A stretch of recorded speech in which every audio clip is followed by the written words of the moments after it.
अगर आप प्रॉपर्टी कोई खरीदने निकले हैं और फ्यूचर प्रॉपर्टी रेट आप असरटेन करना चाहते हैं और आप चैलेंज फेस कर रहे हैं, तो आज मैं आपको बताऊंगा कि कैसे फ्यूचर के प्रॉपर्टी रेट्स को आप प्रेडिक्ट कर सकते हैं, कैसे उसकी सही वैल्यू निकाल सकते हैं कि आपको समझ में आए कि मैंने जो प्रॉपर्टी ली हुई है या जो मैं प्रॉपर्टी लेने जा रहा हूँ फ्यूचर में इसके क्या प्राइजेज होने वाले हैं।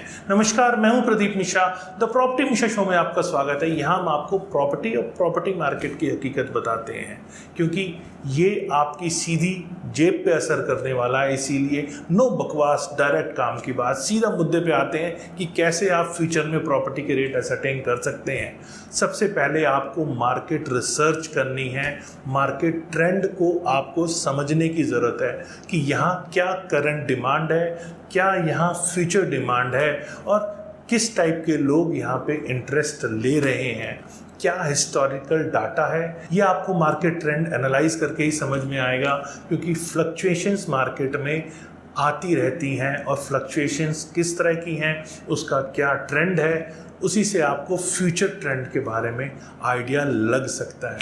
फिर इकोनॉमिक इंडिकेटर्स क्या हैं।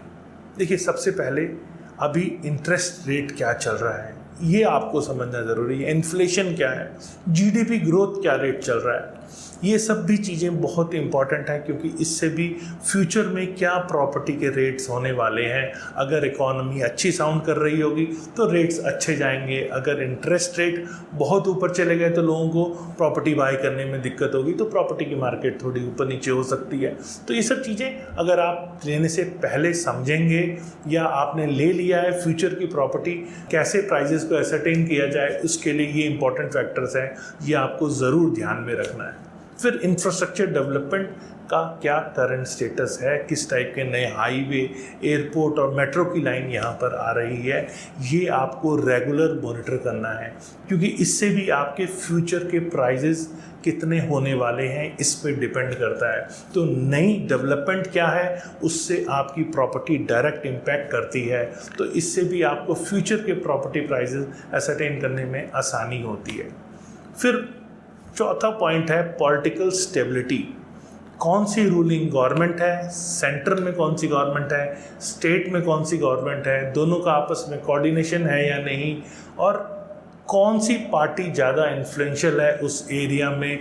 तो पॉलिटिक्स की स्टेबिलिटी क्या है, इसमें क्या फ्लक्चुएशंस आप देख रहे हैं, तो ये भी बहुत इंपॉर्टेंट है क्योंकि इससे भी रियल एस्टेट मार्केट में बहुत बड़ा चेंज आता है। तो डायनेमिक्स रेगुलर क्या है उसे स्टडी करना आपके लिए बहुत ज़रूरी है। फिर डेवलपर की रेपुटेशन कैसी है, क्योंकि डेवलपर की रेपुटेशन अगर अच्छी है, उसका ट्रैक अच्छा है, उसने पहले अच्छी डिलीवरी दी है, तब फ्यूचर में वहाँ पर आपको प्रॉपर्टी में फर्दर अच्छा एप्रिसिएशन मिलेगा क्योंकि सक्सेस मिलने के बाद नए सक्सेस को अचीव करना थोड़ा सा आसान हो जाता है। तो यहाँ सक्सेसफुल डेवलपर क्लोनाइज़र की प्रॉपर्टी को आप जब इन्वेस्ट करते हैं तो वहाँ फ्यूचर में भी आप ये चेक कर सकते हैं कि पुराना ट्रेंड जो है वही आपको आगे भी फ्यूचर में नए प्रॉपर्टी प्राइजेस की तरफ देखते हुए, मतलब फ्यूचर में आपको उतना प्रॉफिट मिल सकता है। फिर डेमोग्राफिक्स क्या है उस एरिया के, मतलब पॉपुलेशन कितनी है, पॉपुलेशन ग्रोथ किस हिसाब से हो रही है, पिछले 10 सालों में किस टाइप की पॉपुलेशन ग्रोथ हुई है, वहाँ पर कैपिटा इनकम क्या है, वहाँ जॉब अपॉर्चुनिटीज़ क्या हैं। ये सारे फैक्टर्स हैं जो प्रॉपर्टी के डिमांड पे फ़र्क डालते हैं। अगर जॉब अपॉर्चुनिटी ज़्यादा होंगी तो वहाँ रेंटल की भी डिमांड होगी, तो लोग रेंटल इनकम के लिए भी प्रॉपर्टी बाय करते हैं, लोग रहने के लिए तो बाय करते ही करते हैं। तो इससे आपको फ्यूचर में क्या डिमांड करंटली है और कितनी डिमांड आ सकती है, ये आपको उस एरिया के डेमोग्राफिक्स को समझने के बाद ही समझ में आएगा। देखिए, ये सब चीज़ें तो आपने समझ ली, लेकिन सातवां सबसे इम्पॉर्टेंट पॉइंट है कि आप किसी अच्छे एक्सपर्ट से सलाह लेने के बाद ही आप प्रॉपर्टी ट्रेंड को समझ पाएंगे।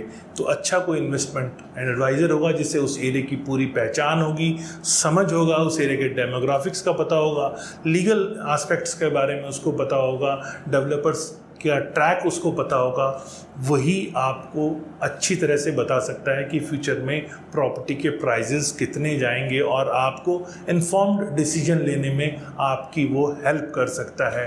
तो ऐसे फ्यूचर प्रॉपर्टी के रेट्स के जो चैलेंजेस आप फेस करते हैं उसको आपको करीब करीब मेरे इस पॉइंटर से समझ में आ गया होगा, क्योंकि ये पॉइंटर्स आपके सीधा प्रॉपर्टी प्राइजेस को इम्पैक्ट करते हैं। तो हमेशा आपकी रिसर्च कंटिन्यूस होनी चाहिए, कंटिन्यूसली आपको मार्केट को मॉनिटर करना है, जिससे आप इन्फॉर्म्ड प्रेडिक्शन कर सकें और अपने इन्वेस्टमेंट को कब एंट्री और एग्जिट करना है आप ले सकें। उम्मीद है आपको मेरा वीडियो पसंद आया होगा। अगर पसंद आया तो लाइक कीजिएगा। फ्यूचर में और ऐसे जानकारी आप लेना चाहेंगे तो आप सब्सक्राइब कीजिएगा और कमेंट सेक्शन में मुझे बताइएगा कि वीडियो आपको कैसा लगा और फ्यूचर में किस टाइप के आप और वीडियोस देखना पसंद करेंगे। नमस्कार, जय हिंद।